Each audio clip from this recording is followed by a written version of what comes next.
Hello everyone, it's your girl Cheesy.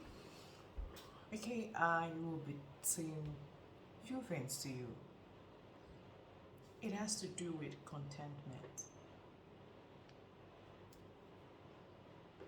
I don't know if it's the system that is putting pressure on us, the social media putting pressure on us, or we putting pressure on ourselves. Because the rate at which you want to acquire what your neighbor has by all means. Don't get me wrong, it's good to aspire, it's good to work hard to be successful, to get to that height. But while you're getting there, be get to that height in the right way. Because there's an adage in Igbo that says, Ozo ngwa jala ngwa. He that buys quick also goes quick. If you hurriedly, you want to blow, you want to wear everything, please take it easy so you don't destroy yourself at the end of it. Because of course you want to do anything, I mean anything. Don't put yourself under that pressure. Don't put your spouse under that pressure. Don't put anyone, don't put your family, your parents, your siblings, your friends under that pressure. You don't need it. They don't need it too. A lot of us have put ourselves into a place where we can't even, you can come back. Because you want to keep going high, you want to keep maintaining, sustaining yourself, so you have to keep doing what you're doing. Please. Some people have lost their spouses, their beloved ones, because they put them under unnecessary pressure and they lost them. Recently, I saw a movie, and in that movie, a couple, they were traveling, so I think they had a bit of fight, maybe they had some issues because they were really talking well. So the husband was trying to get the wife's attention, the daughter was in there and all that. So while they were doing all that, at some point the daughter said she needed to use the restroom, she wanted to poo or something, and the dad said, "Can you wait, honey? We'll be there soon." He said, "No, Dad, I can't wait. I can't wait." So she was just a little girl, but maybe 4, 5. So they had to pull over at a station. You know, so you put people thinking as they travel for road, they have all those stops. So he pulled over, and while they stopped, he ended to get a battery for the daughter's. I think what those Walkman, those CD players or so. So he entered, and when he got there, he picked what the mother went with the daughter, and he picked something, and he was going to picked something. Let me just save us all that details because I'm not sharing not telling you the story full. Okay, where I'm going to is that while they were at it, so the mother went in, he didn't buy the battery. I think because his money was not enough or something, or he bought something else. So he told his wife that the battery they didn't have. So the wife said okay. While they were there, the wife forgot. I think the daughter started looking for that same CD player or the music player or something. She was looking for it. I just said to myself, what is this one again? This Peking, they do you for this thing.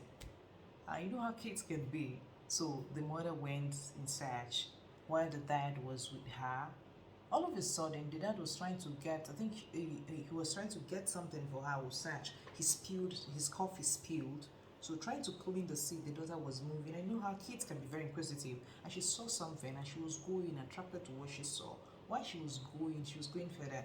And all of a sudden, she looked and she saw some blood stain and she saw a wild dog, and it was quite scary. The dog started scaring her, and there was an uncompleted building there. So while he was scaring her, she was losing a step, she was going, and she almost slipped. So she called out her dad, and her dad came and was just telling her, "Don't move," because he knows that any other step she's going to fall in there. I said, "Don't move, don't move, don't move, daddy is here." And the dog was still trying to scare her. Then all of a sudden the man picked up a stone, and he just stoned at the dog's direction, so the dog ran away. And that's fear, as a child she slipped. The man trying to jump in to save his daughter, the boat fell into that place. And I think he was unconscious a bit for some minutes, and the wife started calling and shouting, and later I think the wife entered there and found the daughter and held her. She was okay. Good. The man got some bruises and he was fine. He was so happy the daughter was okay. So the wife said, we need to rush her to the hospital. We need to rush. He said, calm down, she'll be fine. Trying to lift her, she was in so much pain. So he said, no, we can just exercise on patience and keep moving. She'll be fine. She will be okay. The wife kept putting pressure on him. And even in the drive, he said, okay, let's check. Even in the drive, he was over speeding. At some point, he almost had an accident. The wife said, do something, do something. He now started doing something and they got into a place. Somehow, they got into this hospital. And immediately they got in there, you could just sense that something was not right. Pam, the daughter. Man said, please, a little girl, you need attention, blah, blah, blah. They said, sit down, wait for your turn, Oga. I said, what? So this kind of thing happens too, that way. I'm seeing a child.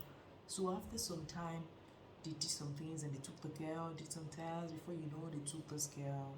And before you know it, the man was waiting all day. They said they wanted to do some x-ray. Before you know it, wife and daughter lost. So at the end of this whole thing, I would say it was God's grace for that man to be able to rescue his family. Now, what am I getting at this is that lady put her husband under so much pressure. Like, it took him all day and the girl didn't die. So it looked, just like he was saying, that girl would have survived a few more hours for them to get home and still get medical attention. Because whatever they were going to do was still going to take some time.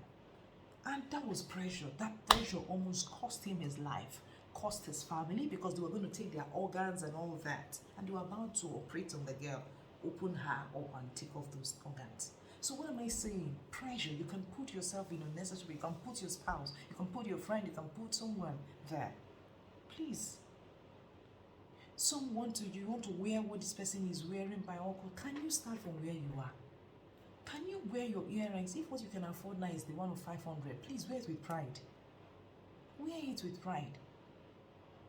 The way, you see the way pictures and all that make some things look. All that glitters are not gold. They are not gold. You see the way this thing is glittering, you might say, how many carats is this one? How many carats gold? Diamond, what stone and all that.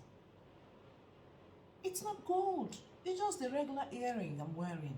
Regular. When I mean regular, this thing is not to 2K. It's not to 2,000. It's not up to it. But you see the way it's glowing. How you say, who knows? Somebody want to zoom this thing and zoom it and zoom it and zoom out. Please. If what you can afford for your wedding, your rings, it's a 5,000 naira ring. Please wear it with pride. You will grow. People did not start. Some people started from somewhere. Start from somewhere. Start from somewhere. If you cannot afford the wedding that we are every this day, please cut it. Do your souvenirs according to what you can afford. Do it. Don't do anything. Who even says you must do souvenir? If you cannot afford it, go according to what you can do. If you have friends who cannot support you, beautiful. But please, don't put yourself on that seat. Please. While you aspire, when you believe in God, while you're working towards it, enjoy your now. Enjoy your now. I will watch and say, to God be, this person has, to God be the glory. Father, I thank you. You have blessed this one. The God that blessed my neighbor will bless me. He's still in the business of blessing men and lifting men. Sometimes there can be pressures when you look at your own business. It's not going no. Now wow, this one that just started yesterday. What am I not doing right? It can happen.